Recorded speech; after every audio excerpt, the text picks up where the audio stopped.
여러분 안녕하십니까? 11월 26일 화요일 뉴스투데이 강원입니다. 정부가 지역관광 혁신을 위해 관광 거점 도시를 선정해 육성하기로 했습니다. 강원도에서는 강릉과 원주, 평창과 고성, 양양 등 5개 시군이 유치전에 뛰어들었는데요.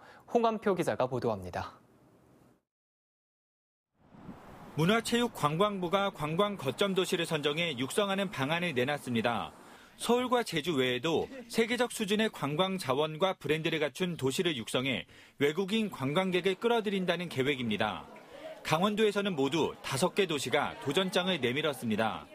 각 도시마다 차별화된 교통과 관광 인프라를 내세우며 도전장을 내밀었습니다. 강릉시와 평창군은 2018 동계올림픽 개최로 확충된 교통과 숙박 인프라는 물론 문화 도시로서의 강점을 강조하고 있습니다. 동계올림픽을 계기로 관광 인프라가 잘 갖추어져 있습니다. 가장 강점으로 내세울 수 있는 문화의 힘이 관광과 어우러질 때 가장 매력적인 관광도시가 되지 않을까 생각됩니다. 원주시는 첨단 ICT와 결합한 스포츠 의학, 치유 의학 서비스인 웰리스 의료관광을 메리트로 꼽았습니다. 고성군은 분단도, 분단군의 대표적인 평화관광과 디지털을 접목해 DMZ 관광을 내세웠습니다. 지구상 유일한 이념 분단 상징 지역인데 최첨단 정보화 사업이나 디지털 도시로 부상을 시키고자 이제 사업 신청을 하는 거죠. 저희. 양양군은 플라이 강원 취향을 기반으로 최근 주목받고 있는 서핑 등을 접목해 외국인 관광객을 끌어들인다는 전략입니다. 양양공항을 중심으로 해서 서핑과 연계한 해안권 개발과 그다음에 내륙을 중심으로 한 관광 개발 사업을 적극적으로 추진할 계획입니다. 강원도가 오는 29일까지 점수를 산출한 뒤 세계 시군을 선발해 다음 달 4일까지 문체부에 제출할 계획입니다. 관광 인프라의 더 정량적 평가죠. 이게 기본 자격이 있는지부터 더 많이 보고 기본 구상 계획이라든가 앞으로의 잠재력 실현 가능 부분은 이제 40점을 배점을 넣어가지고. 문체부는 전국 최대 24개 도시를 평가해 내년 1월 말쯤 지역 관광 거점 도시 4곳을 최종 선정합니다.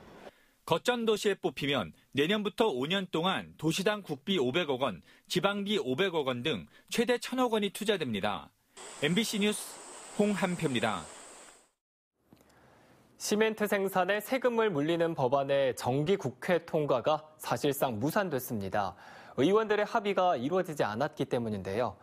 이런 가운데 시멘트협회는 세금을 신설하지 않으면 지역 주민들에 대한 직접 기여를 늘리겠다는 의사를 국회에 전달했습니다. 유인호 기자가 보도합니다. 국회 행정안전위원회는 지난주 법안심사 소위원회를 열어 시멘트 지역자원시설세 신설 법안을 심사했지만 결론을 내지 못했습니다. 바른미래당 권은희 의원이 강력하게 반대한 게 결정적이었습니다.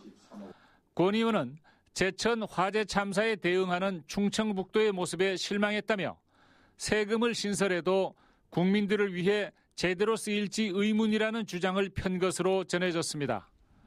국회 관계자는 소위원회에서 합의가 이루어지지 않아 이번 정기국회에서는 이 법안을 더 이상 심사하지 않는다고 밝혔습니다. 내년 4월 국회의원 총선거가 가까워지면서 법안 통과의 가능성은 점점 옅어지는 분위기입니다. 이런 가운데 한국시멘트협회가 지역에 대한 직접 기여를 확대하겠다는 계획을 담은 문서를 국회에 보낸 사실이 확인됐습니다. 시멘트협회는 지난주 국회 행정안전위원회에 보낸 문서에서 공장 주변 지역의 발전과 주민 삶의 개선을 위해 현재 연간 100억 원 규모인 사회공헌 활동을 250억 원으로 확대하겠다면서 세금 신설 입법을 재고해달라고 요청했습니다. 협회는 또 지자체와 주민, 시멘트 업체를 중심으로 3자 협의체를 구성해 주민들에게 실제로 혜택이 돌아갈 수 있는 사업을 하겠다고 표명했습니다. 세금 신설 법안이 통과될지 모르는 고비의 순간에 입법을 막기 위한 새로운 제안을 내놓은 겁니다. 이에 대해 법안을 대표 발의한 이철규 국회의원은 조만간 시멘트 업체 대표들을 직접 만나 문서에 담긴 내용의 진위를 확인하겠다고 말했습니다. 세금 신설 법안의 국회 통과가 쉽지 않다는 게 확인된 상황에서도 시멘트협회가 사회공헌 확대를 확약할지 주목됩니다. MBC 뉴스 유인호입니다. 강원도의회의 비공개 의견 조율 자리가 논란이 되고 있습니다. 속기록이 남고 언론이 있는 자리에서는 반대 의견을 말하다가 비공개 자리에서 그와 반대되는 의견 조율을 해 동의안을 통과시키고 있기 때문입니다. 이재규 기자가 취재했습니다.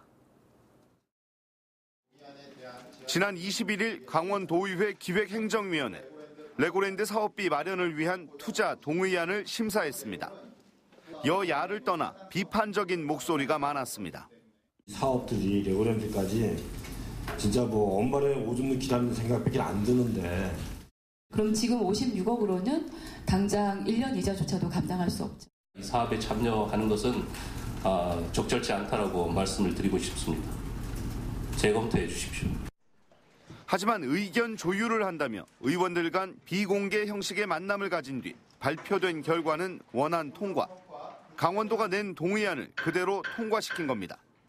속기록에 기록이 남거나 언론이 있는 곳에서는 날선 비판을 하더니 기록이 남지 않는 곳에서는 정파적 결정을 했다는 비판이 나왔습니다. 차라리 연기자를 하는 게 낫지 않느냐는 조롱도 함께였습니다. 객관적인 의정 활동과 도민의 알 권리를 제한하는 그런 무책임한 방법 중에 하나라고 저는 봅니다. 실제 도민이 많은 관심을 갖고 있는 사업이나 의견 대립이 팽팽한 경우 비공개 의견 조율 자리를 가지는 경우가 적지 않습니다. 위원장 결정에 따라 대부분 결정되는데 어느 정도 공개를 할지 찬반 의원이 누구인지도 비밀에 붙여지는 경우가 많습니다. 실제 지난 21일 기행위 회의에서도 한 의원이 찬반 의원의 이름을 알려달라고 했지만 위원장은 거부했습니다. 아무래도 상임위원회에서는 다 속기록에 남고 그러는 과정이 있기 때문에 나름대로 비공개하려고 하는 게 아니고 나름대로 의견을 허심탄회하게 개진하다 보니까. 도의회 홈페이지에는 도민과 소통하고 도민이 신뢰하는 도의회를 만들겠다고 돼 있습니다. 의원들끼리 비공개로 얘기하고 결과를 도출하는 것이 도민과 소통하는 최선의 방법인지. 비공개라는 장막 속에 의원들 이름을 숨긴다는 비판을 강원도의회가 누그러뜨릴 수 있을지 궁금합니다. MBC 뉴스 이재규입니다. 춘천 시내버스 노선 개편에 대한 불만과 항의가 계속해서 이어지자 춘천시가 후속 대책을 발표했습니다. 춘천시는 버스 간선 노선 등을 부분 조정해 시민들의 불편을 줄이겠다고 밝혔습니다. 백승호 기자가 보도합니다. 버스 노선 개편 이후 시청에 쏟아진 불만과 항의가 하루 500여 건을 넘었습니다. 춘천시가 이런 민원들을 분석해봤더니 바뀐 노선과 환승 불편 등이 44%로 가장 많았고 버스 배차 간격 등 시간에 대한 불만도 22%에 달했습니다. 얼마나 경제적이라고 해가지고 이따위 짓을 해요. 그 맘대로 시민들 여론을 들어봐야지. 결국 춘천시가 개편된 버스 노선을 부분 조정하겠다고 발표했습니다. 시내에서는 각 아파트촌에서 중앙로라는 버스가 줄었는데요. 100번, 200번, 300번, 400번을 활용해서 중앙로 운행을 확대하겠습니다. 춘천시는 기존 노선의 버스 중복 운행 등을 막겠다며 큰 도로 위주의 간선 구간과 시내 곳곳의 지선 노선 체계를 새로 구축했었습니다. 하지만 비교적 가까운 거리도 환승을 해야 한다는 불만이 잇따르자 간선 노선을 일부 조정하기로 한 겁니다.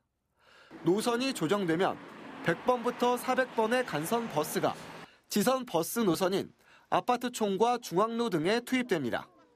시민들이 원하는 것이 우리 집 아파트 앞 여기 지나기를 원하시기 때문에 가는 길에 좀 더 들려주는 약간의 변화를 준 거죠. 춘천시는 세부적인 노선 조정안을 이달 말까지 마련할 계획입니다. 춘천시는 읍면 지역과 중앙시장을 오고 가는 마을버스도 내년 상반기 중으로 9대를 추가 도입하기로 했습니다. 이렇게 되면 현재 1개 노선에 1대만 운행하는 마을버스가 더 늘어나 2시간 안팎 끼던 버스 배차 간격을 더 줄일 수 있습니다. 하지만 적자 노선을 분리해 효율적으로 관리하겠다는 춘천시의 목표 달성이 쉽지 않습니다. 또 간선과 지선, 환승 체계의 큰 틀을 유지한 채 일부 노선 조정 등으로 시민들의 불만 해소가 가능하겠냐는 지적도 나오고 있습니다. MBC 뉴스 백수호입니다. 지적 장애와 자폐가 있는 발달 장애인들은 취업이 어렵다 보니 집에만 머무는 게 현실인데요.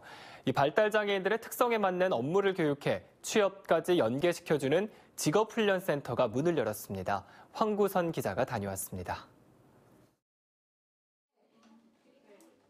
환자 요양보조 체험에 나선 발달 장애인들. 입원 환자를 도울 수 있도록 밥 먹는 시간 침대 올려주는 법과 이불 정리법을 차례로 배웁니다. 위생, 그죠, 위생. 병원에서는 환자한테 가장 중요한 게 병균, 세균을 옮기지 않는 거예요. 라면 스프에 작은 이물질들이 끼진 않았는지 꼼꼼히 살펴보고 손님이 주문한 커피를 만드는 법에 따라 종류별로 내려보기도 합니다. 카페 실습을 6개월 동안 했습니다. 그래서 카페를 계속 쭉 하고 싶습니다. 발달장애인 직업훈련센터가 도내에서 처음으로 원주에서 문을 열었습니다. 요양보조와 커피 만들기, 의류 매장 정리와 도서 정리 등 발달장애인 특성에 맞는 10가지 직업군을 배울 수 있습니다. 수도권까지 직업훈련을 가야 했던 발달장애인 가정에 큰 도움이 될 전망입니다. 경기도 일산으로 가는 그런 불편함을 많이 갖고 있었거든요. 그런데 이렇게 저희 강원도에도 늦게나마 이런 센터가 개설되어서 너무 기쁘고요. 지적장애와 자폐가 있는 발달장애인은 도내 9,000명. 19살 이하 장애인의 70% 수준으로 해마다 늘어나고 있지만 의사소통과 사회생활이 어렵다 보니 성인이 되면 집에만 머무는 게 현실입니다. 고용률은 전체 장애인 고용률의 절반 수준에 불과한 실정입니다. 이에 따라서 장애 특성에 맞는 고용 서비스가 절실히 필요한 센터는 해마다 400명을 교육하고 이 가운데 80명은 취업까지 연계할 방침인데 기업들도 집중력이 뛰어난 발달장애인 특성에 맞는 직무를 개발하고 실제 채용까지 계획하고 있습니다. 저희들 삼양식 TH에서도 적극적으로 고용을 하기 위해서 훈련을 미리 하고 적응을 한 후에 고용할 계획으로. 장애인고용공단은 원주를 시작으로 도내 발달장애인 훈련센터를 점차 늘려갈 계획입니다. MBC 뉴스 황구선입니다. 강원도교육청은 유치원 입학관리 시스템인 처음학교로의 일반 모집 추첨이 오늘 오전 9시 한국교육학술정보원에서 이루어진다고 밝혔습니다. 추첨 결과는 오늘 오후 3시부터 처음학교로 홈페이지에서 확인할 수 있으며 추첨 후 선발된 유아는 오는 27일 오전 9시부터 29일 오후 6시까지 일반 모집 등록을 완료해야 합니다. 선발이 안 된 유아는 12월 31일까지 대기자 자격이 유지되며 대기자가 선발된 경우에는 선발일을 포함해 3일 이내에 등록해야 합니다. 자유한국당이 현역 지역구 국회의원 30% 물갈이 방침을 확정한 가운데 도내 국회의원의 포함 여부가 관심사로 떠오르고 있습니다. 현재 도내 자유한국당 소속 국회의원은 의원직을 잃은 황영철 의원을 제외하면 6명인데 이 30% 수치만을 적용할 경우 2명 정도가 물갈이 대상에 포함됩니다. 하지만 아직 구체적인 세부 기준이 확정되지 않은 상태라 자유한국당 도당과 각 의원들은 입장 표명을 자제하고 있습니다. 강원도를 떠나고 싶어하는 대기교사가 해마다 400여 명에 달하고 있는 것으로 나타났습니다. 도교육청에 따르면 최근 유초중등 교원을 대상으로 2020년 3월 타 시도 전출 희망자를 조사한 결과 440명이 신청했습니다. 도내 타 시도 신청 교원 수는 중등 교원의 경우 2018년 274명, 2019년에는 304명에 이어 내년에는 310명으로 늘어나고 있습니다. 전출을 원하는 교원 가운데 수도권 희망자가 대부분을 차지하고 있습니다. 한편 실제로 수도권으로 근무지가 옮겨진 초중등 교원은 해마다 30명에서 50여 명에 불과했습니다. 현행 조례가 제대로 이행되고 있는지 점검하기 위한 평가 조례가 의원 입법으로 추진됐지만 상임위원회를 통과하지는 못했습니다. 강원도의회 기획행정위원회는 강원도 조례 입법평가 조례안을 심사했지만 조례평가 주체가 도의회가 아닌 강원도 집행부로 돼 있어 의회 기능과 상반되고 있다며 지난 21일 계류시켰습니다. 법안을 제출한 원태경 도의원은 각종 조례가 당초 목적에 맞게 제대로 이행되고 있는지 평가하는 것이 조례안의 내용이라며 평가 주체가 문제가 된다면 일부 수정해 다시 제출하겠다고 말했습니다. 동해안 군 경계철책 철거 3단계 사업에 강원도와 시군의 부담이 크게 줄어들 것으로 보입니다. 강원도에 따르면 국방부가 이달 초 동해안 군 경계철책 철거 3단계 사업을 자체 사업으로 전환하겠다고 통보하고 많은 예산이 드는 대체 감시 장비 구입과 설치를 전담하기로 했다고 밝혔습니다. 이에 따라 강원도와 각 시군은 대체 장비 설치 이후 철책 철거와 정비 등만 맡으면 됩니다. 3단계 사업에 필요한 예산은 국방부가 123억 원 정도, 강원도와 시군에서는 10억 원 안팎이 될 것으로 보입니다. 강원랜드가 슬롯머신 제조 사업에 뛰어든 지 2년 만에 해외 진출에 성공했습니다. 강원랜드는 지난 22일 필리핀 마닐라의 한 카지노에 자체 개발한 슬롯머신 8대를 론칭하고 90일 동안 시범 운영한 뒤 최종 계약 체결로 이어진다고 밝혔습니다. 이로써 강원랜드는 지난 7월과 9월 국내 카지노 2곳에 슬롯머신을 처음으로 납품 설치한 데 이어 해외 진출도 처음으로 이뤄냈습니다. 정선군 알파인 경기장 곤돌라 시설의 존치 여부가 불투명한 가운데 정선 군민들이 강력한 대정부 투쟁에 나섰습니다. 알파인 경기장 철거 반대 범군민 투쟁위원회는 엊그제부터 알파인 경기장 입구에 몽골 텐트 2동을 설치하고 곤돌라 시설이 올림픽 유산으로 온전히 보존될 때까지 강력한 대정부 투쟁과 무기한 농성을 이어갈 것이라고 주장했습니다. 국무총리실은 지난 5월부터 가리왕산 합리적 복원을 위한 협의회를 꾸려 이달 19일까지 회의를 열었지만 아무런 합의점을 찾지 못한 채 다음 달 10일 한 차례 연장회의를 갖기로 했습니다. KBS 원주방송국 폐국을 반대하는 2,000명의 원주 시민 선언이 발표됐습니다. KBS 원주방송국 폐지 반대 범대위는 기자회견을 열고 원주방송국은 연간 수신료가 도내 가장 많은 62억 원에 달하고 13개 공공기관이 입주해 공영방송의 역할이 오히려 강화돼야 하는 지역이라며 지방자치와 분권에 역행하는 폐지 절차를 즉각 철회해야 할 것을 촉구했습니다. 범대위는 원주 시민들의 의견을 무시하고 진행한다면 대대적인 수신료 거부 운동에 돌입하겠다고 밝혔습니다. 초등학생 과밀 문제가 심각한 원주 기업도시 내 학생 배치 대책을 수립하기 위해 관련 기관의 회의가 열렸습니다. 강원도교육청과 원주교육지원청은 기업도시 학생 수 예측 용역 결과를 토대로 주변 지역 초등학교장 등과 내년도 학생 분산 배치를 위한 대책을 수립하고 다음 달 초에 발표할 계획입니다. 올해 36학급으로 개교한 기업도시 섬강초등학교는 학생들이 몰리면서 현재 45학급으로 운영되고 있으며 기업초2가 개교하는 2021년 전까지 54학급의 초과밀 사태가 예상되고 있습니다.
이상으로 뉴스투데이 강원을 마칩니다. 시청해주신 여러분 고맙습니다.